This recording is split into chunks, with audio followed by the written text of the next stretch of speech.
gusta la historia bélica?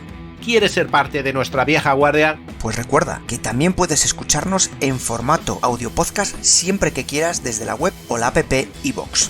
Es gratis y ahí tenemos alojados más de 1000 episodios que se publican por lo menos una semana antes que aquí. Puedes acceder a través del enlace en la descripción del audio o desde el primer comentario fijado.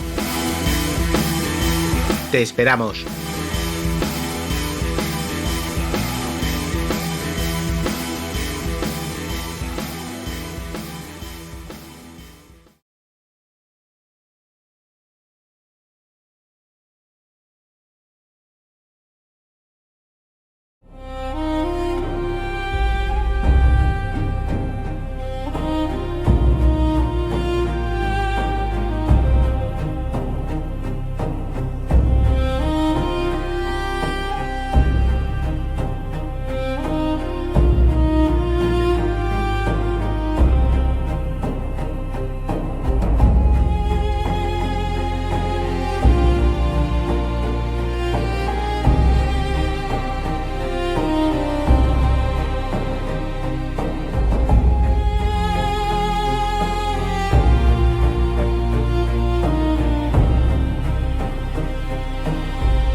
Hola y bienvenido al tercer episodio sobre la comida en la Segunda Guerra Mundial, la importancia que tuvo y cómo afectó a los contendientes. En el primer podcast veíamos a Alemania, en el segundo veíamos el Japón y en este tercero vamos a ver a dos de los principales aliados occidentales, que son los norteamericanos y los británicos.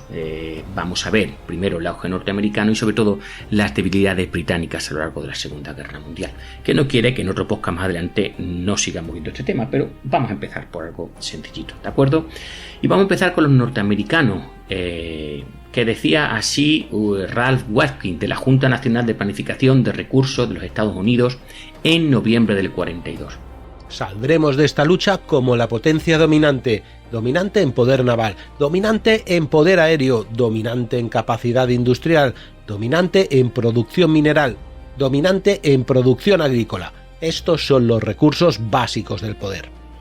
Bueno, la posición del sector agrícola, de los agricultores norteamericanos durante la Segunda Guerra Mundial fue excepcional, fijaros. Los problemas a los que se enfrentaron durante la guerra fueron mínimos en comparación, pues lógicamente, con los agricultores de las naciones que estaban físicamente en combate, en el sentido británico, franceses, alemanes, etcétera, etcétera. No tenían peligro de invasión, ni que le capturasen las tierras agrícolas o les pasase por encima un ejército blindado, con lo cual no quedaría nada en los próximos años. Los agricultores tenían que competir con la industria armamentística y de explosivos, eso sí, pues por la mano de obra, por los fertilizantes que sabéis que son necesarios para los explosivos y por la construcción de maquinaria necesaria. Pero Estados Unidos era prácticamente el único país del mundo que disponía de recursos suficientes para desviar materias primas hacia la producción de grandes cantidades de maquinaria agrícola, materias primas para la fabricación de fertilizantes y materias primas para la fabricación de otros productos químicos. Era la única. A ver, la depresión, la que empezó después del año 29, había dejado a los agricultores con enormes excedentes de alimentos que los trabajadores urbanos, los urbanitas, desempleados en aquel momento después del crack del 29, pues no podían permitirse comprar. Al proporcionar a los agricultores norteamericanos un mercado para sus alimentos y unos ingresos saludables, la guerra sacó a la agricultura de la depresión. Con la guerra se aceleró un proceso de modernización que había comenzado tímidamente en la década de los 30 y se produjo una nueva revolución agrícola que comenzó a transformar la agricultura en esa agricultura que tiene norteamericano, que es pura industria, más que otra cosa actualmente. Fundamentalmente, la modernización permitió que menos número de agricultores alimentaran a mucha más gente. El auge de la agricultura norteamericana durante la guerra significó que Estados Unidos no solo fue capaz de proporcionar a su enorme ejército y la población civil abundantes cantidades de alimentos, sino, como sabemos, también pudo alimentar a los soldados y civiles, pues por ejemplo, Unión Soviética, de la China, incluso de Gran Bretaña. Sin embargo, el estallido de la guerra en Europa fue visto con pesimismo por los agricultores norteamericanos, cuya perspectiva estaba marcada por años de sobreproducción, excedentes agrícolas no deseados y bajos precios para sus productos agrícolas. Temían que, como había ocurrido con la Primera Guerra Mundial, un periodo de aumento de la demanda y de la producción fuera seguido pues por la lógica recesión, ¿verdad?, de posguerra y el retorno a qué hacemos con los excedentes. La necesidad de textiles para los uniformes vació los almacenes norteamericanos de esas enormes pilas de algodón acumuladas durante la década de los 30. Podéis imaginar toda la producción agrícola durante 10 años, pues fue muy alegremente usada para vestir a los soldados de todo el mundo. Pero la guerra obligó a los europeos a administrar sus recursos en dólares y, claro, si no tengo dólares para comprar, pues tampoco voy a comprarte alimentos por más necesidad que tenga. En el año 39 Francia redujo la cantidad de trigo que compraba y canceló, atentos, todas las compras de frutas como manzanas y peras. Los británicos a su vez recortaron su gasto en alimentos norteamericanos de 62 millones de libras que habían tenido en el año 39 a un poco más de la mitad, 38 millones en el año 41. El Departamento de Agricultura de Estados Unidos advirtió de que a menos que se encontrara alguna forma de vender alimentos a Gran Bretaña, Estados Unidos se vería abrumado por almacenes repletos de alimentos no deseados porque eran perecederos. El problema de Estados Unidos no era que la guerra le aislara del acceso a las importaciones, sino que había perdido una gran parte de su mercado de exportación, donde iban a exportarlo. En marzo del 41, el presidente Franklin Delano Roosevelt introdujo el préstamo y arriendo. Yo creo que esa fue la salvación de todo. Con este préstamo de arriendo, los Estados Unidos, supuestamente neutrales, podían ayudar al esfuerzo bélico británico. El préstamo y arriendo resolvió el problema de la balanza de pago británica, es decir, oye, no estáis comprando cuando tenéis dinero, no os preocupéis, os lo prestamos. Acá os vamos a dar pues alimentos, pero también material bélico. El ministro de Agricultura, Claude Wickard, instó, he dicho ministro, secretario sería la palabra, ¿vale? Perdonadme la traducción errónea, es el secretario de Agricultura, Claude Wickard, instó a la agricultura a cultivar todo lo que pudieran, diciéndoles que, atentos, esta es nuestra guerra y no la de nadie más. Se ofreció a los agricultores el incentivo de precios agrícolas garantizados fijados al 110% de la paridad con los productos industriales durante toda la guerra. Y Wickard tuvo razón. En el año 42 quedó claro que la producción de alimentos iba a ser un aspecto vital y muy rentable de la contribución de los Estados Unidos al conflicto. Los granjeros norteamericanos ahora tenían muchos clientes, incluso antes de la entrada oficial de Estados Unidos en la guerra. Un gran número de civiles se habían trasladado a trabajar en industrias bélicas donde ganaban buen dinero y no tenían mucho más en qué gastarlo que en comida. La demanda civil de productos lácteos aumentó un 22%. Fijaros, en abril del 41 el sistema de préstamo y arriendo se amplió también al gobierno nacionalista chino y en noviembre del 41 a un nuevo aliado, los soviéticos. Una vez que los Estados Unidos entró en la guerra en diciembre del 41, la expansión del ejército empujó aún más la demanda de alimentos. El ejército norteamericano, junto con el británico, el chino y el ejército rojo soviético, llegaron a consumir el 15% de todos los productos lácteos norteamericanos y el 25% de todos los huevos norteamericanos, aunque los británicos y los rusos sin duda hubieran preferido más carne enlatada a esos temidos huevos que llegaban en forma en polvo, y se mezclaban con algunos productos, en fin, era una asquerosidad, según recordaban aquellos soldados, y que Estados Unidos producía en exceso. La administración agrícola de Estados Unidos rivalizaba con recordáis del primer podcast, la Corporación Alimenticia del Reich, en complejidad, pero era mucho más complejo, pero ejercía un control mucho menor. Esto se debió en parte al fracaso de Roosevelt a la hora de nombrar a un administrador alimenticio con autoridad importante. El hombre ideal para el puesto habría sido Herbert Hoover.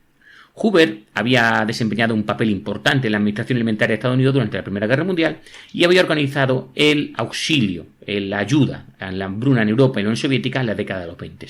Pero Roosevelt, vamos a decirlo finamente, lo detestaba. En su lugar, las cuestiones alimenticias se dividieron entre el Ministerio de Agricultura o el Secretaría de Agricultura, que a su vez se dividía en la denominada Administración Alimentaria de Guerra, el Servicio Forestal y la Oficina de Economía Agrícola, y por otro lado con la Oficina de Relaciones Agrícolas Exteriores. Como aporte adicional, como añade, la División de Nutrición de la Oficina de Servicios de Salud y Bienestar de la Defensa y la Oficina de Administración de Precios también tenían un papel que desempeñar en el control de los alimentos. Bueno, os podéis mirar, muchas administraciones, pues los administradores sentían mucha antipatía, entre ellos cada uno defendiendo su reino y taifa, dando lugar a una administración ineficaz, con lo cual, fijaros, tenemos una administración mucho más compleja, pero como hemos dicho antes, con menos control. Y pocas directivas burocráticas se llegaron a aplicar sobre el terreno. El Comité de Objetivos de Producción, por ejemplo, estableció directrices sobre lo que debían cultivar los agricultores. Pero, en fin, poco impacto tuvieron en lo que verdaderamente los agricultores plantaron. Así que los agricultores norteamericanos siguieron cultivando demasiado algodón cuando podrían haber cultivado cacahuetes y forraje de forma más útil.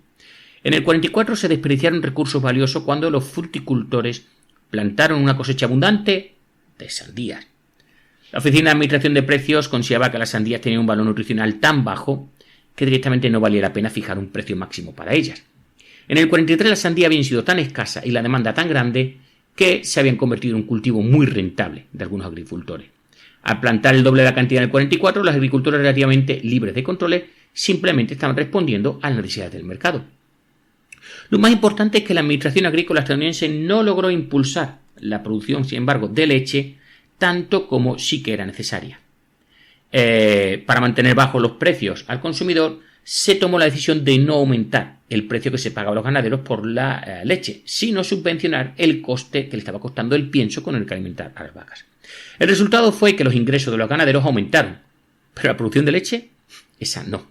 La Administración de Alimentaria de los Estados Unidos habría hecho mejor en adoptar la solución británica que consistía en pagar bien a los agricultores, creando así un incentivo para que produjeran más leche, mientras que una subvención mantenía bajos los precios al consumidor. El control relativamente laxo del gobierno sobre agricultura fue un despilfarro en el contexto de la guerra. Afortunadamente, como hemos dicho al principio del podcast, la agricultura norteamericana experimentó una revolución en la productividad, lo que significó que los Estados Unidos podían permitirse cierto despilfarro como un montón de sandías. Para muchos agricultores norteamericanos, la Segunda Guerra Mundial fue sin duda una guerra buena, con muchos paréntesis o muchas comillas. Los ingresos agrícolas aumentaron un 156%. Vamos a ver lo que decía un agricultor. A medida que los precios agrícolas mejoraban, los tiempos agrícolas se convirtieron en buenos tiempos. Esto lo decía Louis Brigg, que se crió en una pequeña granja de Idaho en los años 30 y 40, y decía así: Mi padre empezó a mejorar sus tierras y, por supuesto, nosotros mejoramos en nuestra casa y nuestras dependencias. Nosotros y la mayoría de los demás granjeros pasamos de vivir en chozas de papel alquitranado a casas nuevas con estructura de madera y fontanería interior. Ahora teníamos una cocina eléctrica en lugar de una de leña, agua corriente en el fregadero para lavar los platos, un calentador de agua y un bonito linóleo. Era tan moderno que no podíamos soportarlo. Bueno, la guerra también proporcionó una solución indolora al problema del desempleo agrícola que había causado la depresión. Los trabajadores rurales se sintieron atraídos por la fábrica, donde podían ganar, ¿verdad?, el doble que en el campo y en solo 8 horas al día y no todo el santo día. En Estados Unidos, los exgranjeros y jornaleros agrícolas constituían el 35%, llegaron a constituir el 35% de todos los ingenieros mecánicos de la industria bélica y el 30% de los trabajadores de producción. Incluyendo los llamados a filas, 6 millones de hombres abandonaron las granjas. Mordecai Ezequiel, asesor económico del Departamento de Agricultura, declaró con ironía que, y lo digo yo, Dani, habremos vencido el desempleo por los mismos medios que los países fascistas, organizando a nuestro pueblo y nuestros recursos en una economía militar. De hecho, en el año 42 la agricultura iba tan bien que los granjeros empezaron a lamentar la pérdida de mano de obra para la industria. Las organizaciones de agrícolas comenzaron a hacer campaña para que los trabajadores agrícolas quedaran exentos de tener que prestar servicio en las armas. El lobby agrícola era tan poderoso en Washington que logró presionar para que se aprobara la denominada enmienda Tydings a la ley de servicio selectivo, por la que unos 3,5 millones de agricultores lograron escapar del servicio militar obligatorio en el año 43. En el año 44, por cada trabajador industrial que recibía un aplazamiento, 3 trabajadores agrícolas quedaban exentos. Aplazamiento quiere decir que iré a la guerra más tarde, ¿vale? Estados Unidos superó la escasez de mano de obra agrícola con relativa facilidad, utilizando diversas fuentes alternativas de mano de obra agrícola. En el 43 se creó un ejército femenino de la tierra, pero los agricultores de la grandes llanuras y las montañas rocosas se resistieron a contratar a estas mujeres del ejército femenino de la tierra. Preferían contar con sus esposas e hijas, que ampliaron sus actividades desde las tareas propias de atender el corral y el cultivo de hortaliza hasta incluso llegar a trabajar en el campo. Bertha Peterson dejó la universidad para trabajar en la granja de su padre en Missouri, ordeñando vacas, llevando la cosechadora para recoger la avena y utilizando un tractor para conseguir el heno. Sustituyó a su hermano mayor, que había sido alistado en la Reserva Naval. En un artículo sobre su vida, publicado en el Country Gentleman, explicaba lo siguiente: me necesitaban allí. Sé trabajar en el campo y puedo hacer más por mi país allí que la industria.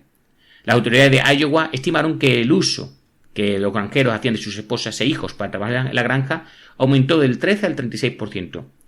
Un granjero simplemente resumió el sentimiento general así: si tengo que tener a una mujer ayudándome en el campo, quiero a mi esposa, no a una chica de ciudad sin experiencia. Pero aquellos que superaron sus prejuicios contra el ejército femenino de la tierra a menudo quedaron satisfechos. Un ganadero de Massachusetts se entusiasmaba diciendo que sus chicas, las del ejército de la tierra, eran las mejores de todas. En California, los escolares tenían las tardes libres para ayudar en la cosecha de frutas y verduras del año 42. En el 44 el Estado empleaba 3 millones de escolares a tiempo parcial para recoger fruta, algodoncillo y seda, que se utilizaba, por ejemplo, para fabricar los chalecos salvavidas. Los granjeros descubrieron que los prisioneros de guerra alemanes pues eran buenos trabajadores agrícolas. Nos salvaron, llegó a declarar un granjero. Edward Pierce, del condado de Hillsborough, relató lo siguiente: hacen lo que se les dice, no trabajan tan rápido como los estadounidenses, pero dañan menos la fruta en los huertos. No podríamos haber cosechado nuestras manzanas aquí sin ayuda y los prisioneros eran la mejor solución. Los alemanes estaban tan encantados con la comida como los granjeros con su duro trabajo. Un prisionero informó que comían más en los Estados Unidos en un día que en toda la semana en su país. Otra declaró lo siguiente: al principio pensábamos que los norteamericanos se burlaban de nosotros. ¡Qué menú! Sopa, verduras, carne, pescado, fruta, carne y café y helado. Nunca en el ejército nos habían dado una comida así. Cuando el Secretaría de Guerra o el Departamento de Guerra de los Estados Unidos, ansioso por deshacerse de los prisioneros, comenzó a hacer planes para su repatriación en el 45, pues se produjo una protesta entre los granjeros.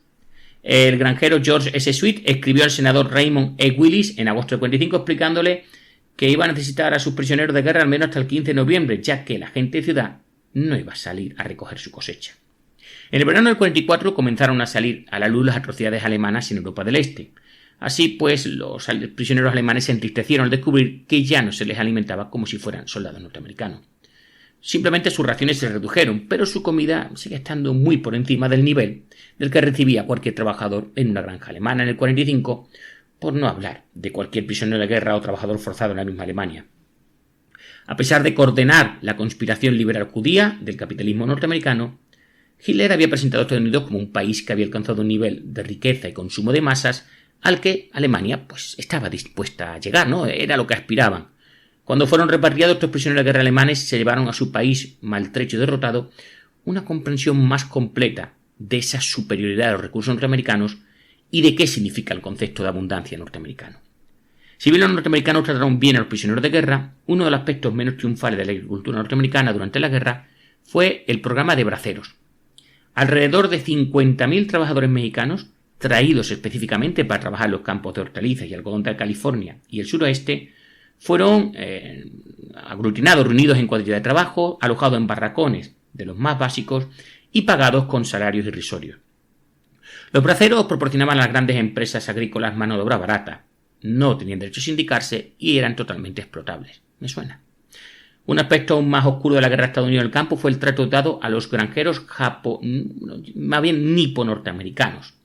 Los nipo-norteamericanos o japoneses norteamericanos solo poseían el 1% de la tierra de California, pero fijaros, eran tan buenos que llegaban a producir el 10% de los productos agrícolas del estado.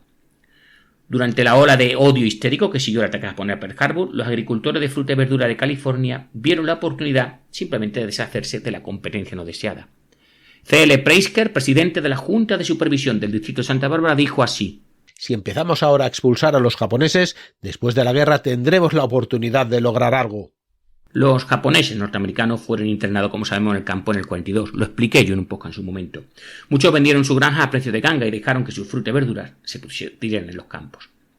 La forma más efectiva de compensar la pérdida de mano de obra agrícola fue la mecanización, lo he dicho antes.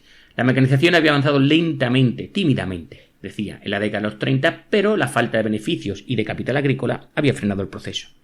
La guerra garantizó a los agricultores precios altos para sus productos, pero también presionó al alza los salarios de los trabajadores.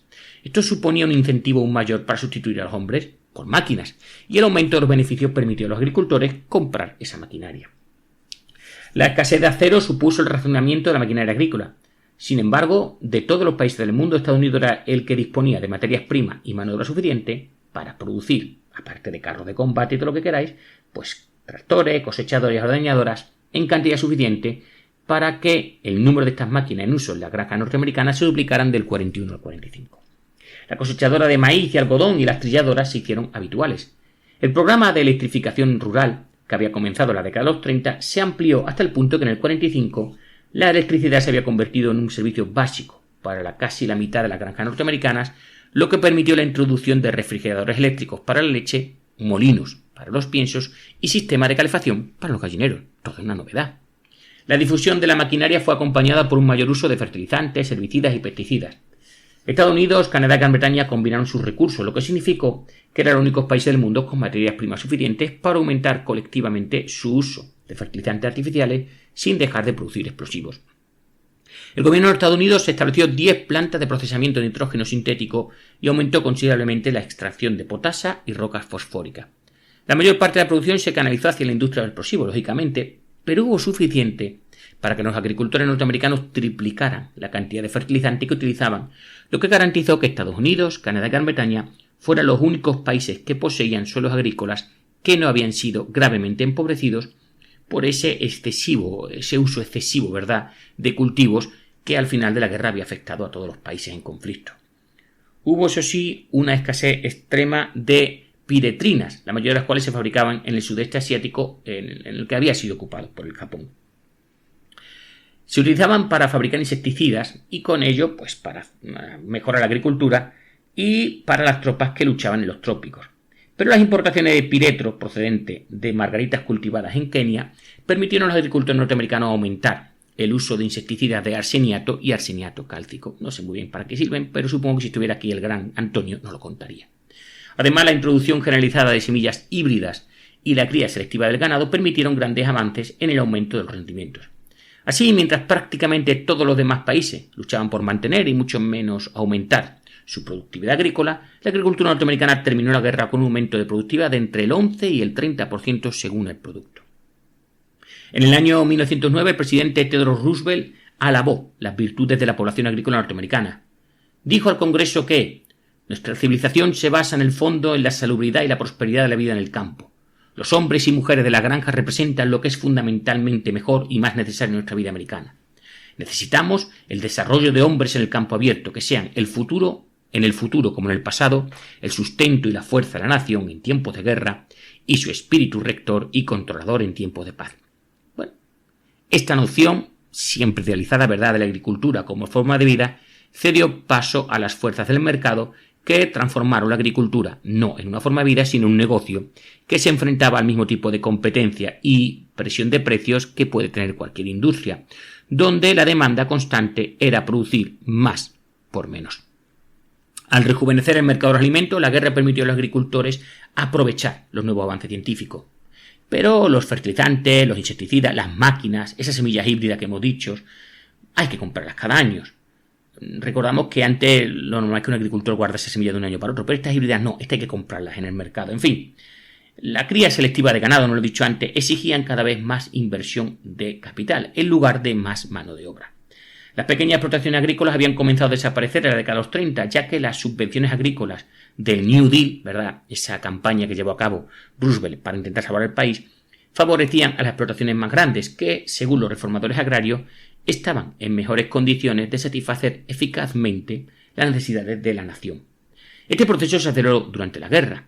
Al igual que el gobierno concedió contratos industriales de guerra a las grandes empresas, atentos, más de la mitad de los 175.000 millones de dólares gastados se los llevaron solamente 33 empresas, es decir, más de la mitad de esos 175.000 millones. Bueno, pues lo mismo pasó con las empresas agrícolas, que se vieron favorecidas por todo lo que es la inversión de dinero por parte del gobierno durante la guerra en temas agrícolas. Los grupos de presión agrícolas y de productos básicos, que se hicieron cada vez más influyentes, también tendieron a promover los intereses de los grandes agricultores a expensas de los pequeños y los marginales. El tamaño de las explotaciones agrícolas norteamericanas aumentó, mientras que su número disminuyó. En el sur se instalaron grandes empresas agroindustriales totalmente mecanizadas y se completó prácticamente el despojo o la desaparición de los aparceros, en su mayoría negros, que habían comenzado a trabajar pues desde casi el final de la Guerra Civil Norteamericana y ya estamos en la década de los 30. Seabrook Farms, en Nueva Jersey, es un excelente ejemplo de cómo, durante la primera mitad del siglo XX, la agricultura norteamericana se transformó en una industria y de cómo este desarrollo se consolidó durante la Segunda Guerra Mundial. Charles F. Seabrook, de la Seabrook Farms, siempre conocido como CF, se hizo cargo de una granja sencilla de fruta y verdura en su padre en el año 13. Él odiaba la suciedad de la agricultura y su verdadera ambición era haberse convertido en ingeniero civil de la construcción. Finalmente se tituló en ingeniería y creó una compañía de construcción. Mientras tanto, aplicó sus conocimientos de ingeniería a la agricultura. Tras observar un ingenioso método que utilizaba un granjero danés vecino para regar sus hortalizas mediante tuberías de hierro, Seabrook experimentó y en el año 20 la Seabrook Farm poseía un sistema de riego por aspersión que en aquel momento era el más grande de los Estados Unidos. CF satisfizo su pasión por la construcción, llevando a cabo la construcción de una carretera que unía su granja con las grandes bases clientelares en Filadelfia y Nueva York. En la granja llegó a construir plantas motrices y de procesamiento de alimentos, un almacén frigorífico, unos aserraderos, estaciones de almacenamiento y bombos de agua para poder alimentar esas tuberías de riego, así como casas y una escuela para los trabajadores y sus familias. En la Primera Guerra Mundial era una pequeña aldea industrial autosuficiente y la granja prosperaba suministrando frutas y verduras frescas y en conserva al mismo ejército de los Estados Unidos. CF la verdad que no pudo soportar la caída de la demanda una vez terminada la guerra y en el año 24 se declaró en quiebra y vendió la granja para volver a comprarla en el año 29, supongo que tendríamos riña, con los ingresos de su compañía de la construcción. Para entonces, sus hijos Belfort y Jack se habían unido a él en el negocio y fueron sus ingeniosas ideas las que mantuvieron a flote la granja durante los difíciles años de la depresión. Su estrategia consistía en añadir valor al cultivo de bajo precio y poco demandados, que de otro modo simplemente se habrían pudrido en el campo. Las coles se convertían en latas de chucrut, y la granja había comprado ganado del Medio Oeste a precios bajos y añadía la carne a sus patatas y zanahorias para hacer un estofado de ternera en lata. Os podéis imaginar lo rico que estaba. Las latas se vendían al Estado para su programa de distribución de alimentos a los pobres, o sea, estaba todo perfectamente planificado. Pero fue la industria de la congelación lo que realmente rejuveneció la granja. ¿Y a qué ha sido eso? Los nuevos drones de los reverdes. Oye, espero que sea lo último, ¿eh? Bueno, nosotros ya hemos cumplido por hoy. Eso, que lo defiendan otros ahora. En la pasada guerra nos endiñaban mejor. Joder, antes pagaban más, ¿eh? Y yo pues poner el Casubel y ese guapo mientras tomamos algo, ¿no? Se me ha agotado la batería. Pon el tuyo mientras lo cargo un poco, anda. Que no tengo el fan y hoy es viernes de fan. Pues yo creía que te lo hiciste ya, con todo el rollo ese que me pegaste la vez pasada. Es que en un mes me faltaron 3 pavos para escuchar Quevedo y ya ves. Mira las amigas del party, ella se quedó mirando. Vale, que hace un año que me gorroneas los fans, vamos. Era eso, escuchar a Lola Índigo en bucle. La Virgen, solo te falta la diva rebelde, ya no te suscribiste más, ¿eh? Que me daba rollo. Yo creo que no te van a castigar, tranquilo. Lo que no sé es si voy a poder escuchar lo que me he perdido. Sí, claro, igual que un fan nuevo. Joder, y yo escuchando el podcast del vaquerizo. El intelectual. Es gratis. Sí, es que es una realidad social informativa. Es que me pagan por escucharlo, pero es una mierda. Joder. Pero ahora que lo dice hay una cosa. A ver, es que en la trinchera de al lado le tomo prestar móvil al sargento y no tiene el iVoox porque es de fuera. ¿Yo puedo ponerlo en Pocket Cast o en Apple Podcast o en Spotify? Sí, claro, y los episodios para fans también, ¿eh? Yo no joda. ¿Sí, Quillo? Que sí, hombre, que si estás apuntado a los fans, sí, y además es fácil, ¿eh? ¿Fácil? ¿Está para nosotros? Vamos, que si pude yo, pueden todos. Y si no, les escribes a los Casus Belli que te mandan un tutorial así, facilito. Mola. ¿Y sin publicidad? Y sortean cosas. No joda. ¿De gratis? Sí, cada mes, a todos los fans. Juegos de mesa, revistas, videojuegos. Anda, y oye, una cosita. Es que un amigo que era de la vieja guardia... De la primigenia, de aquellos de antes del 2020. Sí, de eso, de los que pagan todavía renta antigua. Que dice que un día le pasó no sé qué con la tarjeta que no podía pagar y se le anuló la suscripción. Eso me pasó a mí, les escribí. Y te mandaron a la mierda. No pude darme de alta otra vez con la tarifa mínima. Que uno ya es de la vieja guardia, como dices tú. ¿Y cómo lo hiciste? Pues nada, le mandé un correo al mail ese que salen los episodios y solucionado. ¿Y siguen teniendo 500 episodios del histórico? Que va. Ve, ya sabía yo que había algo ya. Que no, que ahora son como 1000 y cada viernes el exclusivo, como siempre. Tía, pues me apunto de nuevo. A ver, nombre de usuario, tigretrianero71@gmail.com. Oye, tío, que viene otro dron, vámonos. ¡Ya, su puta madre! Conduce tú, que estoy acabando de inscribirme. ¿Pero ahora? Que llevo muchos pocas atrasadas y luego se me olvida. Venga, sube al Land Rover, vamos. ¡Que nos matan! En la década de los 10, Clarence Bearside había aprendido a congelar alimentos mientras vivía con los Innu, en Labrador. La General Foods patentó la técnica de congelación de Bearside y a finales de la década de los 30, CF firmó un contrato con ellos. Como resultado, la Seabrook Farms se convirtió en la mayor compañía de alimentos congelados de los Estados Unidos, controlando todo el proceso, desde la semilla hasta los envases de alimentos congelados. La granja ha llegado a desarrollar nuevas variedades de verduras más adecuadas para ser congeladas. En los 20.000 acres de campo se utilizaba la última tecnología, desde tractores, arado de múltiples discos, cultivadores de 4 filas, hasta los fertilizantes más modernos que, junto con los pesticidas y fungicidas, se rociaban sobre los cultivos desde avionetas. Se construyeron grandes cadenas de montaje para el procesamiento de verduras de la granja y se ampliaron las instalaciones de refrigeración y almacenamiento en frío. Ya el pueblo de los trabajadores se había convertido en una pequeña ciudad. Cuando Estados Unidos entró en la Segunda Guerra Mundial, la Seabrook Farms estaba preparada para aprovechar el auge de la demanda de alimentos, especialmente los fácilmente transportables. Estimulada por la demanda interna como consecuencia de la escasez de productos enlatados, la industria de los alimentos congelados duplicó su producción durante la guerra. De hecho, la cantidad de hortalizas cultivadas para su procesamiento en Estados Unidos aumentó en un asombroso 91%. Muchas de las patatas, zanahorias, cebollas, boniatos, coles, remolacha y tomates se deshidrataban para enviarse al ejército. Pero al darse cuenta de que era poco probable que las verduras deshidratadas tuvieran un gran éxito después de la guerra, la industria de procesamiento de alimentos se interesó mucho más en ampliar su capacidad de congelar. Mientras tanto, la Belfort Seabrook fue enviada a Australia para enseñar a los agricultores de allí. He dicho la Belfort Seabrook, el dueño, fue enviado a Australia para enseñar a los agricultores de allí el arte de la producción industrializada de verduras con la que alimentar a las tropas norteamericanas que luchaban en el Pacífico. En el año 43, ahora sí, la Seabrook Farms producía 60 millones de libras de verdura y empleaba 7.500 trabajadores que trabajaban las 24 horas del día en la época de cosecha. La demanda de mano de obra en la granja era insaciable y los Seabrooks resolvieron el problema de la escasez de mano de obra en tiempo de guerra con ese ingenio que les habituaba. Cada verano llegaba un avión en un grupo de estudiantes universitarias negras de Atlanta, acompañadas de un contingente de trabajadoras. Las mujeres dormían en un barracón con literas y durante el día clasificaban guisantes, judías, espinacas, fresas, maíz, remolacha. El trabajo en el campo lo realizaban cientos de hombres contratados en las Indias Occidentales que ganaban 50 centavos la hora y enviaban la mayor parte de sus ingresos a sus familias. Una vez que los internos, los nipos norteamericanos, fueron liberados de los campos del oeste, Seabrook Farms acogió a 2.500, lo que se unieron en el verano del 44 prisioneros de guerra alemanes. En el 45 la granja encontró espacio para 600 estonios procedentes de campos de desplazados en Alemania. A CF le gustaba presentar la granja como una empresa paternal, que daba trabajo de forma humanitaria a enemigos extranjeros indeseados.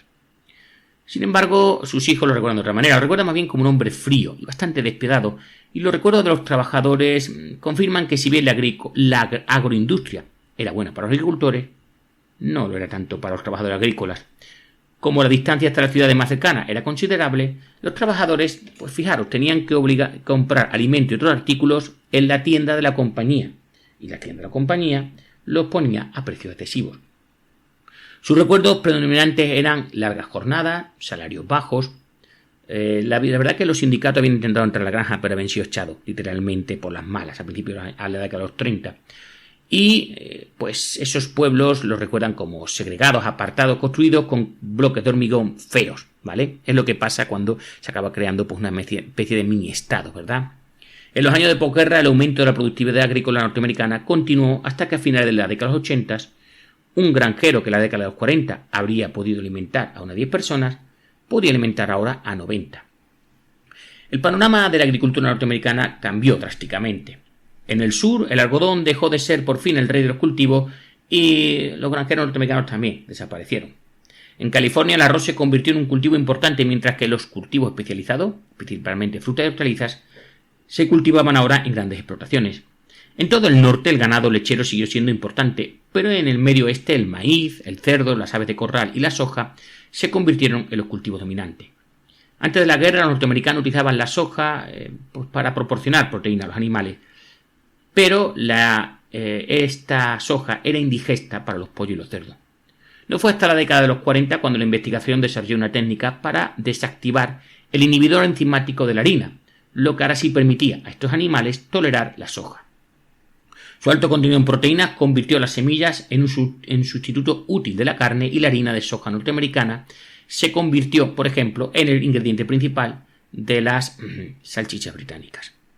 B.D. Hodgson en Londres declaró lo siguiente: el jueves tengo un pedido en la lechería de 1 libra de salchichas. Estas nos darán para el jueves, el viernes y parte del sábado. No saben mucho a salchicha, son de harina de soja. Hacemos como si fuesen auténticas.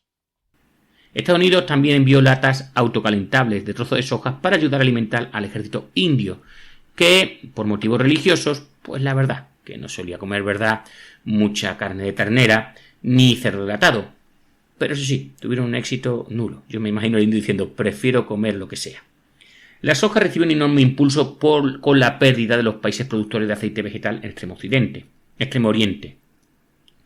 La creciente dependencia de los aliados de la margarina para compensar el descenso de la producción de mantequilla y el uso de glicerina, que se podía extraer de las semillas para fabricar explosivos, provocó que la superficie dedicada al cultivo de la soja se duplicara, pasando de 5 a 11 millones de hectáreas. Ya en el año 39, Illinois era conocida como la Manchuria de los Estados Unidos, ya que atentos producían más de la mitad de la soja del país. Los agricultores se quejaban de que el cultivo robaba los nutrientes del suelo, pero el afán de lucro, ¿verdad?, ese afán de lucro por el cultivar soja era demasiado poderoso. La estación experimental agrícola en Illinois, desarrolló una nueva variedad de frijol más graso, conocido como Lincoln, y el secretario de Estado para Agricultura garantizó un generoso precio por este producto durante la guerra, que ascendía al doble del que se pagaba por el maíz. Hasta la Segunda Guerra Mundial los norteamericanos se resistían a los encantos de la margarina. Había sido inventada por un químico alimenticio francés, Hipólito Meguemoury, en 1869, para la Navy francesa, para la Armada francesa, como sustituto barato y calórico de la mantequilla, que normalmente pues se estropeaba, ¿verdad?, a los largos viajes. En 1902, el descubrimiento alemán de la hidrogenación, por la cual la grasa insaturada en reacción con el hidrógeno se convertía en grasa saturada, permitió fabricar margarina a partir de aceites vegetales en lugar de los ingredientes originales, que incluían ubre de vaca, leche y bicarbonato de sodio. Su nombre proviene del griego margarit, que significa perla, debido a su brillo blanco perlado. Se le añadieron colorantes amarillos para que tuviera un aspecto más apetecible y mantecoso. Ya sabéis lo que es la margarina. En la década de los 30, Alemania en particular se había vuelto dependiente de la margarina como sustituto de la mantequilla para esas enormes cantidades de pobres de la sociedad. Pero en Estados Unidos los ganaderos no querían que socavara la producción de mantequilla y presionaron para que se gravaran con fuertes impuestos los sustitutos de esta, especialmente la margarina, de color amarillo, más apetecible, que incluso fue prohibida, atentos, en algunos estados productores de leche. El fracaso de la administración agrícola a la hora de impulsar suficientemente la producción de leche durante la guerra hizo que los nutricionistas al final recomendaran esa margarina, eso sí, enriquecida con vitamina A como sustituto de la mantequilla. Estáis conociendo un nuevo producto, ¿verdad? Las amas de casa acogieron el producto con entusiasmo. Un informe señalaba que, aunque todas se habían opuesto al principio, las mujeres ahora alababan unánimemente la óleo, en referencia a su nombre original en francés, la óleo margarine. Dice: nuestro carnicero no da abasto con la demanda. Un prospecto de Illinois, el Home Budget for Victory, presupuesto doméstico para la victoria, recomendaba la margarina en 68 de sus recetas. Las encuestas mostraban incluso los hogares de los ganaderos lácteos, contrarios a la margarina, utilizaban el sustituto de la mantequilla. En el año 50 por fin se abolieron los impuestos adicionales sobre la margarina. La guerra había consolidado la margarina como un alimento cotidiano en Estados Unidos. A su vez, contribuyó a establecer la soja como un cultivo norteamericano. Al final de la guerra, los científicos norteamericanos aprendieron de sus colegas alemanes derrotados en cómo contrarrestar más bien el olor desagradable que emite el aceite de soja. A partir de entonces, la cuota de soja en las exportaciones de aceite comestible de Estados Unidos aumentó drásticamente, alcanzando el 20% en el año 50. La harina de soja también se consideraba una forma de satisfacer la necesidad de harinas ricas en proteínas con las que alimentar a la población civil europea, que acababa de ser liberada de la guerra y que estaba totalmente desnutrida. Se ampliaron las instalaciones para moler las semillas y convertirlas en harina. En el marco del Plan Marshall, las exportaciones de harina, aceite y pienso de soja a Europa recibieron importantes subvenciones como una forma barata de alimentar a estos europeos hambrientos. Esto ha dado lugar a cambios en la dieta occidental del año 45, en gran parte invisibles, pero no por ello menos significativas. Fijaros, la soja se ha convertido en un ingrediente dominante en la alimentación de los animales europeos y es omnipresente en alimentos procesados como puede ser el pan, las galletas, los pasteles, la barrita de chocolate, los cereales para el desayuno, las sopas, margarina y la carne procesada, a los que se le añaden diversas formas como harina, aceite, leticina, proteína o potenciadores del sabor. Si miráis cualquiera de estas lo encontraréis. Desde su posición anterior a la guerra como un frijol maloliente indigesto, la soja se ha convertido en uno de los 3 cultivos básicos que consumen, por ejemplo, los norteamericanos. Hoy en día la soja proporciona 257 de las calorías diarias que consume el norteamericano medio, mientras que al trigo aporta otras 768 y el maíz 554. Y sabemos que esta gente come mucho. El enorme éxito del lucrativo negocio norteamericano de la soja también tuvo efectos secundarios más dudosos. El impacto de los productos de soja en la salud humana es motivo de preocupación en aquel momento y ahora. Mientras que los japoneses fermentan las semillas de sojas para elaborar, por ejemplo, su tofu, el miso y la salsa de soja, el procesamiento occidental de la soja para producir aceites vegetales y harina de soja no implica fermentación. Los productos de la soja sin fermentar contienen fitoestrógenos que imitan al estrógeno humano y algunos médicos siempre han temido que si se consumen en grandes cantidades, la soja sin fermentar pueda afectar el desarrollo del sistema reproductivo y la fertilidad. ¿Será por eso? Bueno, en fin.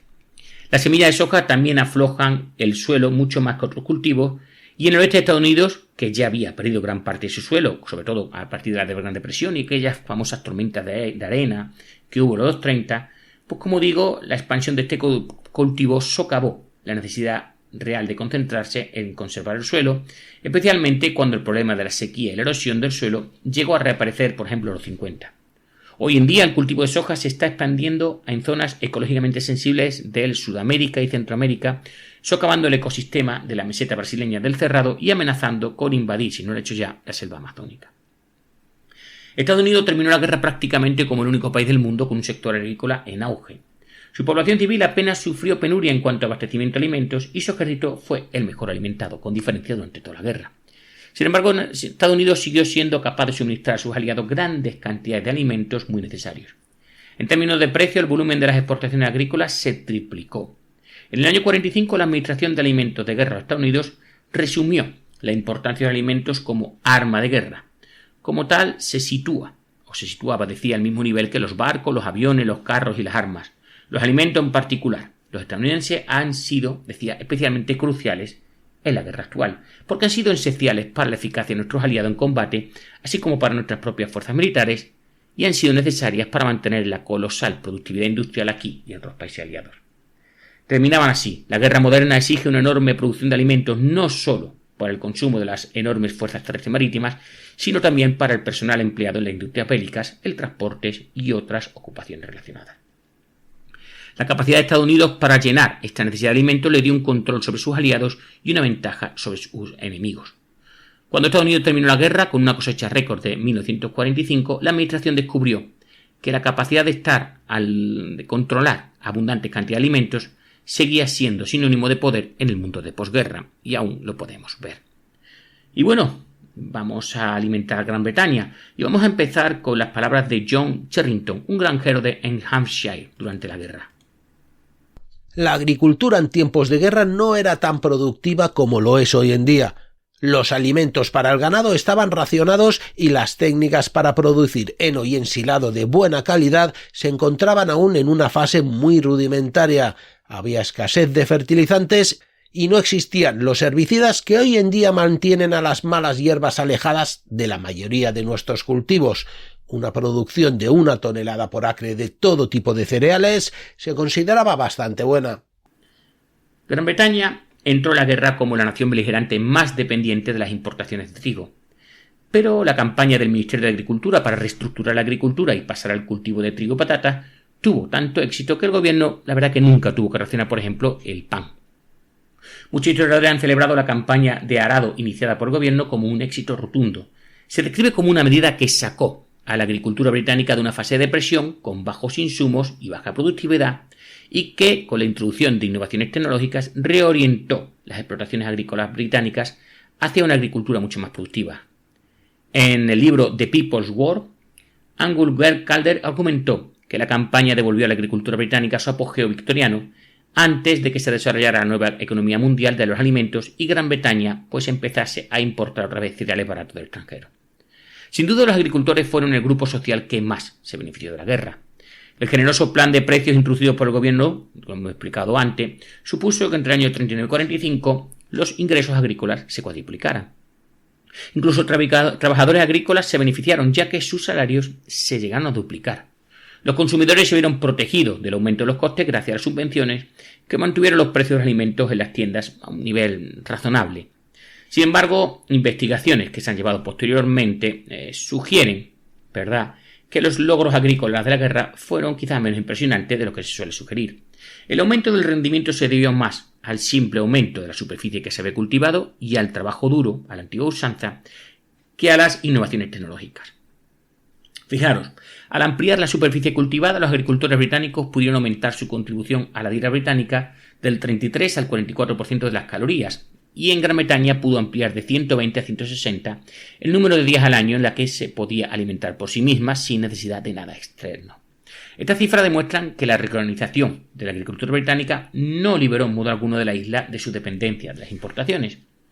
Más bien, la campaña de rotulación permitió a Gran Bretaña compensar el hecho de que las importaciones de alimentos se redujeran a la mitad, pasándose en un momento dado de 22 millones de toneladas que se vendían al año a entre 15 y 11 millones. Gran Bretaña lo que se hizo fue dejar de importar alimentos no esenciales. El ahorro más importante se produjo en el ámbito de los piensos, que prácticamente desaparecieron de los barcos que venían. Se ahorraron unos otros 2,5 millones de toneladas al año gracias a la drástica reducción de importaciones de azúcar, fruta fresca y frutos secos. Se acabó todas esas cosas. Al cultivar más trigo para hacer pan, los agricultores británicos permitieron al gobierno dar prioridad a la importación de alimentos condensados de alto valor energéticos, como puede ser la carne y los productos lácteos, que estaban llenando el vacío de proteínas y calcio en la dieta de los trabajadores y añadían variedad e interés a un menú monótono basado casi siempre en el consumo de pan. Fijaros, en la década de los 30, el único alimento del que Gran Bretaña era totalmente autosuficiente era la leche. Sí, esa famosa leche en sus, ¿verdad?, botellitas de cristal tan típico. La mayor parte de las tierras agrícolas británicas eran pastos y los productos ganaderos representaban el 70% del valor de la producción agrícola. En aquella época se calculaba que mientras que 10 acres de pastos para el ganado podían alimentar a 12 personas, la misma superficie de trigo, dedicada al trigo, podía alimentar a 200 y 10 acres plantados con patatas podían alimentar a 400. Con la reducción de los alimentos que entraban en el país, tenía más sentido ampliar el número de personas que podía alimentar las tierras agrícolas británicas, por la que se hicieron planes para, evidentemente, reducir el ganado y pues esos pastos ararlos para plantar trigo, remolacha azucarera y patatas. Sin embargo, el Ministerio de Agricultura aún esperaba mantener una reserva de carne en pie, en lugar de latas que se almacenarían en depósitos vulnerables a que en cualquier momento le cayese un pepinaco, una bomba de un bombardero y mandara a hacer puñeta tanta carne necesaria. En el verano del 41, el gobierno se dio cuenta de que la crisis del transporte marítimo iba a ser mucho peor de lo que habían previsto y los economistas de la oficina del gabinete protestaron porque se estaban permitiendo que los animales comieran literalmente espacio de transporte a un ritmo comparable al que los submarinos lo están destruyendo. No se podía concebir una reserva más costosa que una vaca. Se debía mantener una reserva, eso sí, para casos de emergencia, pero una reserva de ganado estaba creando a su vez emergencia. En respuesta, el Comité de Política Alimentaria redujo la importación anual de piensos a solo 150.000 toneladas para los 3 años siguientes. Se dio prioridad al ganado lechero para la importación de piensos, ya que el gobierno se concentró en mantener la producción de lo que ya hemos dicho antes que era autosuficiente, la leche. Se exigió a los ganaderos que se hicieran autosuficientes, así que tenéis que cultivar vuestros propios cereales de forrajeo. Para lograr la hazaña de arar los pastos, el gobierno animó a los agricultores a utilizar tractores. Antes de la guerra era habitual, y creo que incluso en alguna serie se ve, caballos tirando del arado de los campos británicos. En el 39 solo 1 de cada 6 agricultores poseía un tractor. En el año 46 el número de tractores en la granja británica se había cuadriplicado. También es posible, a través de los comités agrícolas del condado, llegar a contratar a un contratista que les permitiera utilizar maquinaria que era propiedad del gobierno. Los tractores, fabricados en aquel momento por la Ford Motor Company en Dagenham, o directamente traídos a Estados Unidos como parte del acuerdo de préstamo de arriendo, no eran de los más modernos, es decir, no eran de última generación. el Ministerio de Agricultura prefería quedarse con los conocidos y temporalmente Forson en lugar de cualquiera de los nuevos e innovadores tractores que había en el mercado en ese momento. Pero incluso los exasperadamente poco fiables Forson facilitaban enormemente la tarea de arar 2,5 millones de acres de pastos. Aunque los tractores nos parecen anticuados si los miramos ahora, la imagen de una chica del campo utilizando un tractor para arar pasto era una poderosa imagen del momento que nos hablaba de la modernidad que había traído la guerra.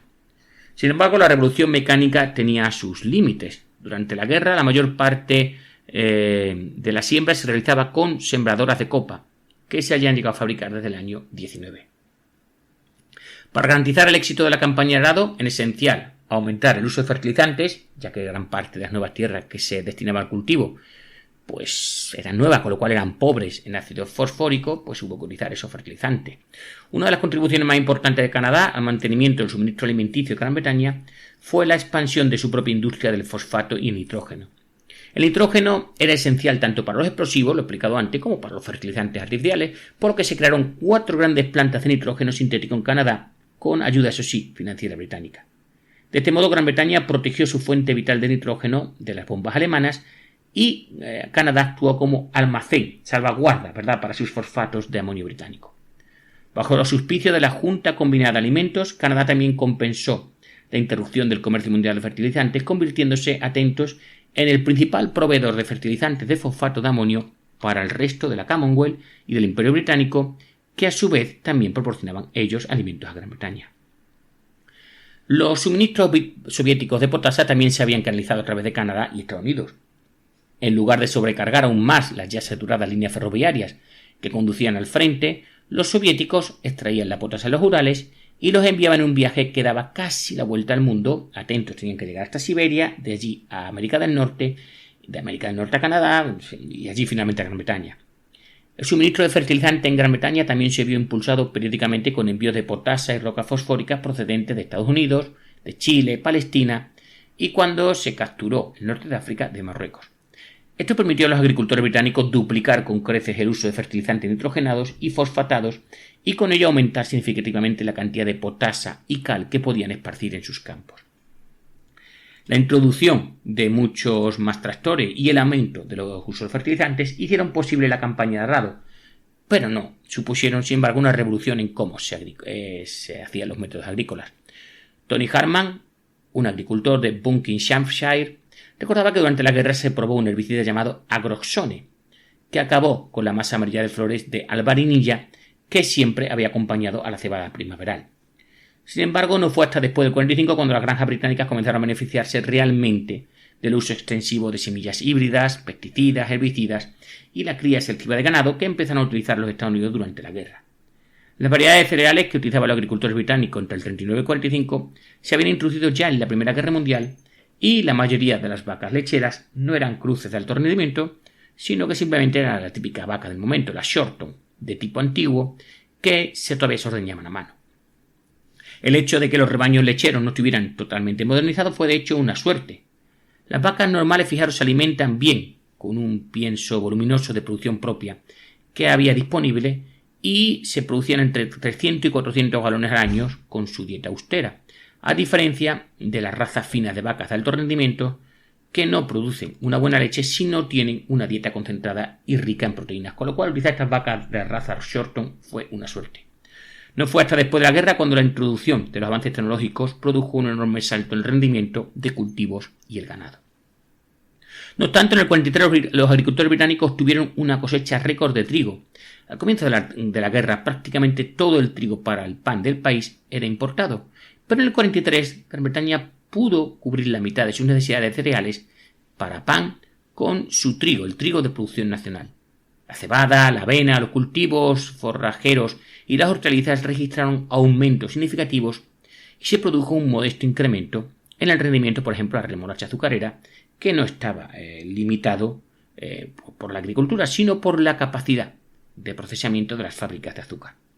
La producción de patatas, por ejemplo, aumentó un asombroso 87%. Sin embargo, la política del Ministerio de Agricultura sobre las patatas fue probablemente una de las medidas alimenticias menos eficaces de la guerra. Tiene sentido aumentar el consumo de patatas, ya que es un alimento sencillo y nutritivo, que permite alargar las comidas cuando escasea la carne. Pero el Ministerio de Alimentos trató la patata como un sustituto del pan y fomentó su cultivo en la mayor cantidad posible, en lugar de buscar más bien un rendimiento óptimo de este producto. El problema de la patata es que son un cultivo muy impredecible. La paradoja de la política de la patata era que debía estimularse más el consumo para evitar el desperdicio, pero al mismo tiempo planificar con mayor cuidado la escasez, que en caso de producirse se vería agravada por el aumento del consumo. El resultado final fue que Gran Bretaña produjo demasiadas patatas. Aunque es habitual que la gente sustituya el pan por patata, rara vez utiliza patatas en lugar del pan. Los beneficiados fueron los miembros privilegiados de la sociedad que tenían medios para criar cerdo, ya que disponían de un alimento abundante y barato para alimentarlos, la patata. La impresionante cosecha del 43 fue el resultado de la duplicación de la superficie cultivable en Gran Bretaña, y los agricultores también se beneficiaron de una buena temporada de cultivo. Aunque la cosecha fue un éxito en cuanto a proporcionar a Gran Bretaña los alimentos que necesitaban para sobrevivir la guerra, no fue necesariamente un éxito en los términos en que muchos historiadores la han descrito, como una indicación de que la productividad de la agricultura británica había aumentado. No hubo mejoras en el rendimiento y el aumento de la producción fue el resultado del cambio de pastos a tierras de cultivo y del aumento de la mano de obra, el capital para pagar la mecanización y la gestión. Más que nada, la buena cosecha se debió a las largas horas que los agricultores y sus trabajadores, como he dicho antes, el trabajo duro, habían invertido en los campos, una tendencia regresiva que indica que la productividad podría incluso haber disminuido si no hubiera sido por ellos. Gran parte del trabajo recortado en la granja británica durante la guerra lo realizaron atentos 80.000 chicas del denominado Ejército Femenino de la Tierra, que era como el norteamericano. Las condiciones fueron a menudo miserables, la vida solitaria e aislada y las habitaciones frías y la falta de instalaciones para bañarse hacían la vida especialmente incómoda, dada la naturaleza sucia del trabajo. Vera Campbell describió cómo se lavaba en su granja de Escocia. Después de bombear aguas a cubos, se calentaba en ollas de gallina, que normalmente se utilizaban para hervir restos de comida para las aves y los cerdos, de ahí el nombre de olla de gallina.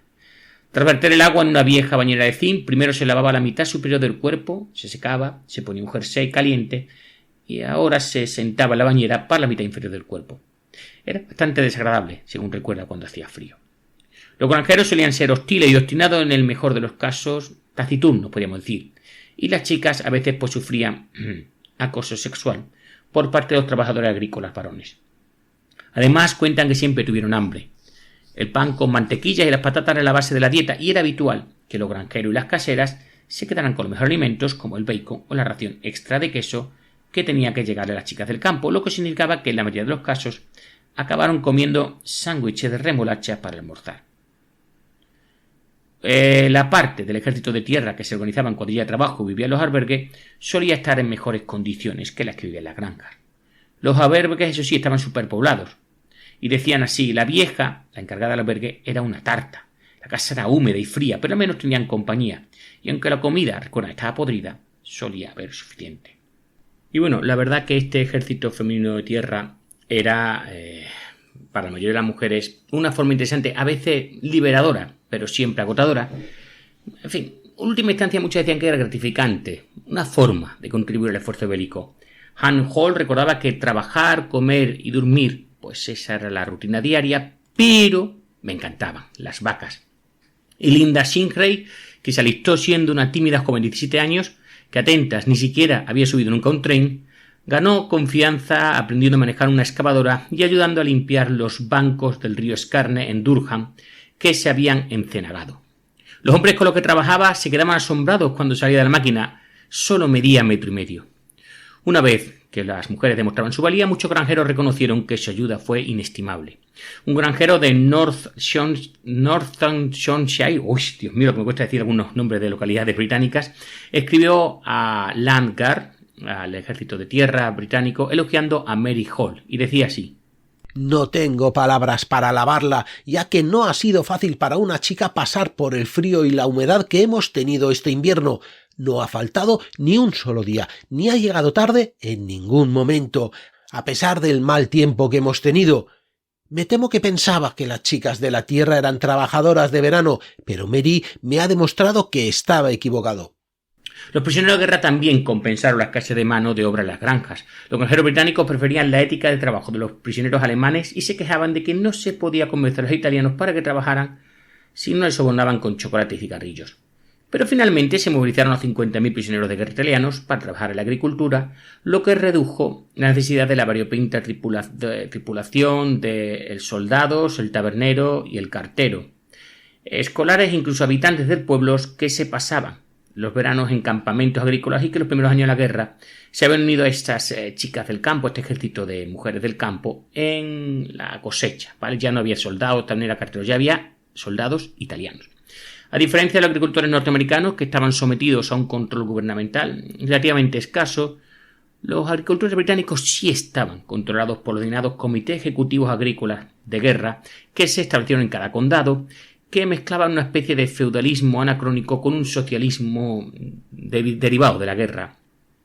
Estos comités, que eran jerárquicos y clasistas, nombrados atentos por los aristócratas locales, ejercieron control total sobre los agricultores y sus zonas, que no tenían atentos derecho a recurrir sus decisiones. De ahí lo decíamos de socialismo de guerra, jerárquico, clasista, en fin. Los War Acts, como se les conocían, eran responsables de garantizar que las directivas del gobierno se cumplieran sobre el terreno y, lo que más importante, administraban la campaña de arado que transformó, lo que hemos dicho antes, los campos de cultivo de pastos en cultivos de trigo y patata. La mayoría fueron serviciales, razonables, eficaces, pero al igual que en Estados Unidos, sus prejuicios a favor de las grandes explotaciones agrícolas, supuestamente más eficientes, crearon un ambiente en el que se favorecía una agricultura de tipo industrial frente a las pequeñas explotaciones familiares. Las historias oficiales de la campaña de Arar y muchos historiadores posteriores han ignorado a los agricultores que expresaron sus dudas sobre la sensatez de las políticas del gobierno y además se resistieron a las órdenes de los War Acts. Sin embargo, investigaciones más recientes muestran que su visión estática fija de la agricultura como superior condujo además a graves injusticias. Un ejemplo de ello es la actitud de los War Acts de Hampshire hacia Rex Patterson, un ganadero lechero que tenía un gran rebaño tipo modernizado, es decir, había invertido en modernizarlo. A pesar de que el Ministerio de Alimentación daba prioridad a la leche y estaba desesperada por aumentar la producción, en una orden contraproducente, el comité de Patterson lo clasificó en la segunda clase de agricultores y Latentos le obligó a arar 800 acres de los pastos que utilizaba para sus granjas para cultivar patatas. También hubo los típicos casos de corrupción. La agricultura era una ocupación protegida y varios War Acts desalojaron injustamente a agricultores, acusándolos erróneamente de practicar una agricultura negligente, con el fin de sustituirlo por familiares o amigos que al trabajar ahí pues podían eludir el servicio militar. En el 45 las organizaciones de agricultores tenían en su poder detalles de al menos 300 casos de desalojos dudosos. ¿Recordáis los huevos deshidratados? Que os decía que nadie los quería. Vamos a ver un poquito de su experiencia por los británicos. La reestructuración británica de la agricultura, como he dicho antes, fue un éxito modesto. Sin embargo, si el gobierno se hubiera visto obligado a depender únicamente de los alimentos cultivados en Gran Bretaña para alimentar a su población, habría tenido que imponerles una dieta vegetariana al estilo de los campesinos del siglo XVIII que os comentaba en el primer podcast. La introducción del préstamo de arriendo en marzo del 41 supuso un gran alivio, ya que permitió a Gran Bretaña importar grandes cantidades de carne congelada y enlatada norteamericana, especialmente carne de cerdos, salchichas, pescado enlatado y huevos deshidratados, así como leche enlatada y en polvo, frutos secos, grasas, aceites, así como trigo para hacer harina de pan. La mayor parte de estos alimentos no se distribuyeron a través del sistema de racionamiento, sino mediante un sistema de puntos destinado a levantar la moral que ofrecía más opciones a los compradores. Las importaciones norteamericanas permitieron en un momento dado a la población introducir variedad y sabor en sus muchas comidas que estaban en aquel momento a base de pan y patata. La compra más destacada fue, según la opinión general, la gran lata de salchichas estadounidenses. Costaba 16 puntos, pero que además de proporcionar carne suficiente para varias comidas principales, contenía una gruesa capa de casi media libra de grasa. Si los agricultores norteamericanos se beneficiaron de la necesidad de proteínas y grasa de Gran Bretaña, también lo hicieron los pescadores islandeses. Fijaros, la requisa de gran parte de la flota pesquera británica para el desminado y el cierre de los caladeros provocaron una grave escasez de pescado y le brindaron a Islandia una excelente oportunidad para revertir su declive económico. En la década de los 20 la pesca islandesa era una industria en auge. Los granjeros abandonaron sus granjas de ovejas y se trasladaron a las ciudades costeras para dedicarse a la pesca. El bacalao se secaba, se salaba y se vendía a España. Luego, en la década de los 30, la depresión y la guerra civil española acabaron con el mercado del bacalao salado islandés. En el 39 la flota pesquera estaba en ruina y la economía en mal estado. Como isla que dependía de las importaciones, con solo cordero y pescado como exportaciones, el déficit de la balanza de pagos de Islandia era un problema insoluble y el país estaba profundamente endeudado. La demanda británica de pescado durante la guerra, pues lógicamente reactivó la industria. Creo que me he equivocado y iba a explicaros lo de los huevos deshidratados, creo que eso es en otro podcast, que en otro guión. Tengo tantos guiones que a lo mejor me he perdido. Bueno, sigo. Los barcos irlandeses salían de puerto, ponían sus capturas en hielo y llevaban directamente a los puertos británicos. A menudo los barcos llenaban sus zonas vacías con todos los bienes de consumo del mercado negro que podían conseguir y regresaban a su querida Islandia. Mientras que en el 33 alrededor de 3/4 partes de la exportación de pescado irlandés eran anunciante bacalao salado, 10 años más tarde solo el 10% se salaban y aproximadamente la mitad se congelaban. Las fábricas de salazón y secado desaparecieron de la costa islandesa y fueron sustituidas por modernas plantas de congelación que pasaron de 2 en el año 30 a 80 en el año 49. Al final de la guerra el problema de la balanza de pagos de Islandia se había invertido. De hecho, el gobierno británico se quejaba constantemente de que la industria pesquera islandesa le estaba estafando. Islandesa. El Ministerio de Alimentación también tenía que pagar precios elevados a los propietarios de los barcos arrastreros británicos y el pescado, que antes era relativamente barato, se volvió muy caro. Pam Ashford, secretaria de una empresa de exportaciones de carbón en Glasgow, se quejaba con frecuencia en su diario de ese precio continuo, de que el pescado, decía, está fuera de nuestro alcance. El bacalao llega a costar hoy 4 chelines la libra. En el año 45, el gobierno islandés había acumulado una sólida reserva de divisas que invirtió rápidamente en arrastreros británicos y suecos y en nuevas plantas de congelación. Los empresarios utilizaron entonces sus ahorros acumulados gracias a los altos salarios y elevados precios pagados por el pescado durante la guerra para crear unas pequeñas empresas de pesca y procesamiento del pescado. La prosperidad, por tanto, actual de Islandia se basa firmemente en el desarrollo de esta industria pesquera que surgió después de la guerra. El proveedor más importante de alimentos para Gran Bretaña, aparte de Estados Unidos, era su imperio en forma de la Commonwealth. Lo más llamativo era la voluntad de estos gobiernos de reestructurar sus propios sectores agrícolas para poder satisfacer las nuevas necesidades de importación de Gran Bretaña. Quizá el ejemplo más extremo sea el de las 5 fábricas australianas de deshidratación de cordero, que se crearon en respuesta a la preocupación del gobierno británico por sus reservas de carne. El cordero deshidratado estaba destinado a servir de reserva alimentaria de emergencia, ya que ocupaba muy poco espacio en los barcos. El experimento resultó extremadamente caro. Atentos, necesitaban casi 7 libras de cordero a 2 chelines y 2 peniques y medios la libra para producir una libra de carne deshidratada. No puedo decir actualmente cuánto es eso, no me he preocupado de mirarlo.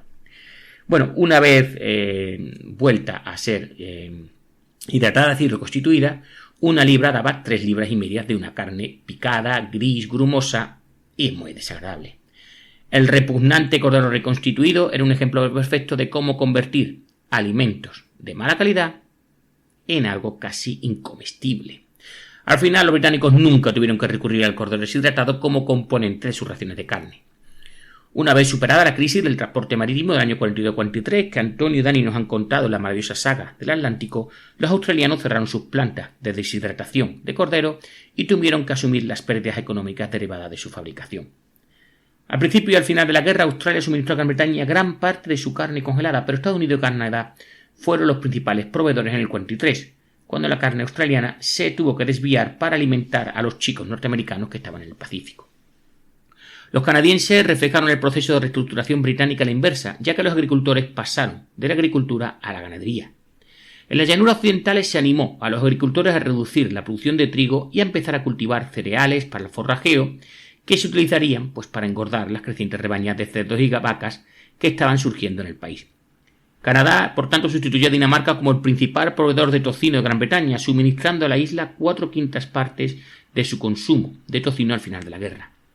La historia agrícola de Canadá es muy similar a la de Estados Unidos. La guerra sacó a su sector agrícola de la depresión y resolvió el problema del desempleo rural al desviar el excedente de mano de obra hacia la industria. El número de granjas disminuyó mientras que su tamaño aumentó y los agricultores ganaban lo suficiente para comprar insumos de capital bastante costosos, como podía ser maquinaria y productos químicos, que a su vez mejoraron enormemente la productividad. Nueva Zelanda a su vez reestructuró su industria láctea para adaptarse a las nuevas demandas de Gran Bretaña.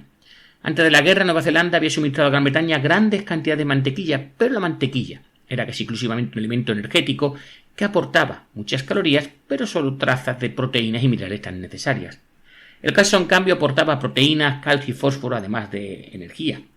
En términos de espacio de transporte, era más económico que la carne, ya que contenía más del doble de energía y proteínas por centímetro cúbico de espacio transportable que, por ejemplo, nuestro querido cordero, en este caso no el deshidratado, sino el congelado.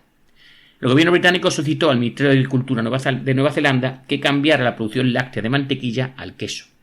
Los neozelandeses accedieron y reorganizaron sus fábricas lácteas, de modo que en el 42 Nueva Zelanda exportaba 132.000 toneladas de queso a Gran Bretaña frente a las 80.000 que producía del 38 al 39. Pero entonces, fijaros, en el 42 los británicos cambiaron de opinión. El suministro de estadounidense de queso era muy bueno, pero los ejércitos japoneses en el sudeste asiático habían aislado a los británicos de una parte de su suministro de aceite vegetal para hacer lo que he dicho antes, la margarina, tan importante. Las cooperativas neozelandesas se reorganizaron una vez más y se reacondicionaron sus fábricas para poder volver a producir mantequilla. Sin embargo, la mala temporada agrícola del 42 al 43 obligó a introducir el racionamiento de la mantequilla por primera vez y los neozelandeses redujeron su consumo anual de mantequillas de 48 libras por persona a 36 en el 45, con el fin de que los británicos pudiesen tener mantequilla.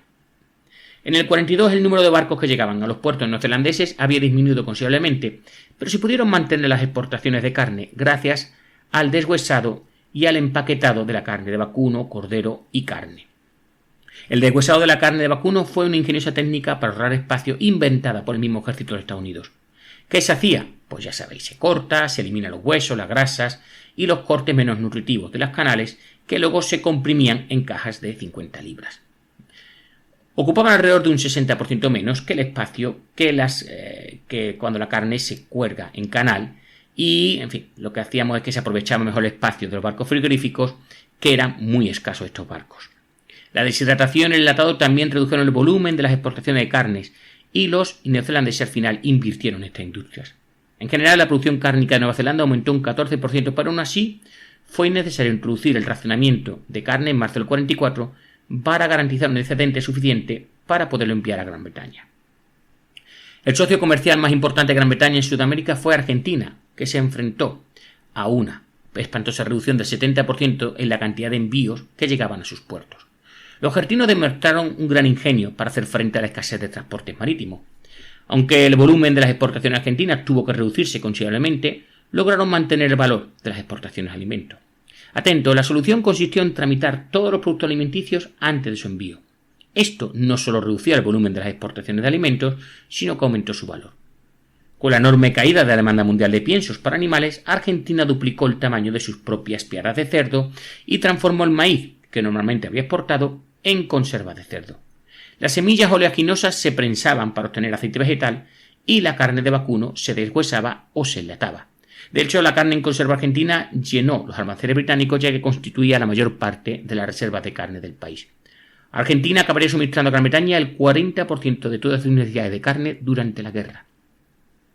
El procesamiento de la carne mediante el deshuesado, la comprensión y el enlatado permitió a Gran Bretaña mantener sus importaciones de carne a nivel anterior a la guerra. Dado que la mitad de la carne de Gran Bretaña era importada antes de la guerra y que la ganadería nacional se redujo durante la guerra, estas técnicas desempeñaron un papel fundamental en el mantenimiento de la ración de carne. Si bien el procesamiento de los alimentos para ahorrar espacio en los barcos era esencial, también dio lugar a la creación de algunos elementos más desagradables de la guerra, ya lo hemos dicho antes, con el cordero deshidratado. Quizás... mira, era aquí, ya sabía que lo había leído. El más detectado era el huevo deshidratado.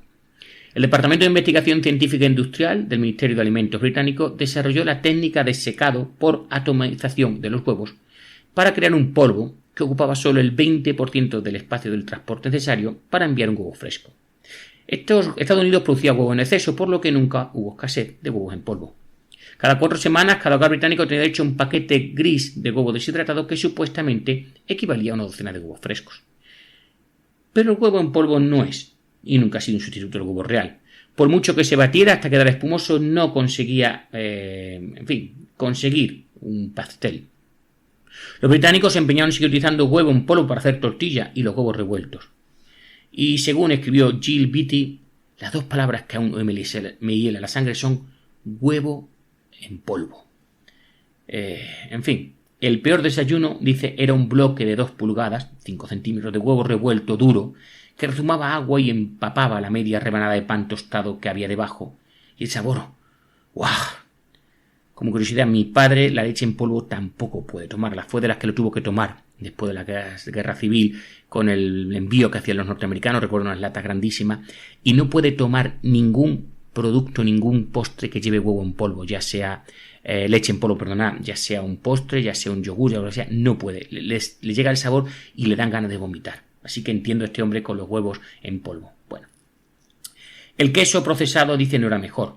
Ernst van Sommeren, un químico que vivía en Hertfordshire, condimentaba las tortillas de su familia, hechas así con huevos de su propia gallina, con queso procesado que venía en un tubo. En un tubo como el de la que utilizamos actualmente para el cepillo de dientes. Bueno, para los dientes. Bueno, un producto, os recuerda, de guerra jabonoso, sin consistencia y de mala conservación. No apto para el consumo en crudo.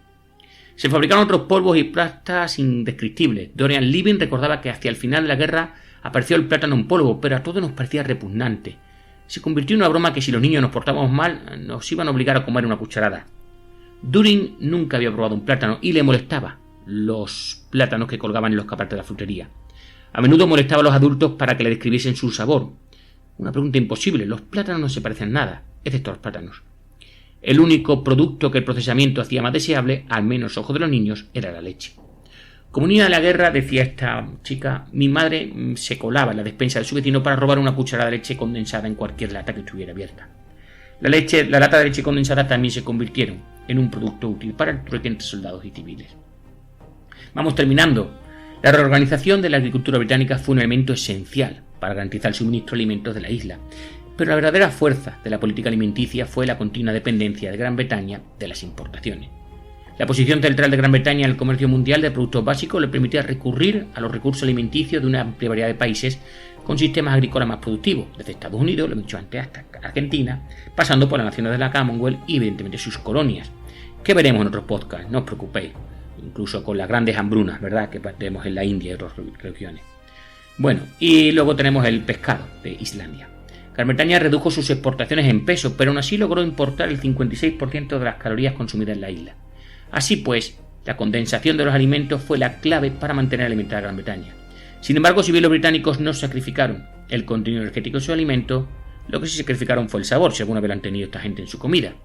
La única debilidad de la estrategia era, por supuesto, el hecho de que los barcos que transportaban estos alimentos tenían que enfrentarse a los U-Boot alemanes en el Atlántico. En los siguientes podcasts, sí, vamos a ver algo que no nos han contado el amigo Dani y amigo Antonio, se lo han contado así de manera tangencial, que es la batalla del Atlántico y cómo supuso en algún momento dado una amenaza real para el abastecimiento alimenticio de Gran Bretaña desde Canadá y Estados Unidos. Y vamos a dejarlo aquí, un podcast de aproximadamente un poco más de una hora para explicaros cómo fue el tema de alimentar a Gran Bretaña y el auge americano durante la Segunda Guerra Mundial en el tema agrícola. Si os ha gustado esta serie, sabéis, comentar, compartir, darle un like. Soy Isao Rodríguez, un saludo, gracias Dani por poner la voz y hasta otra.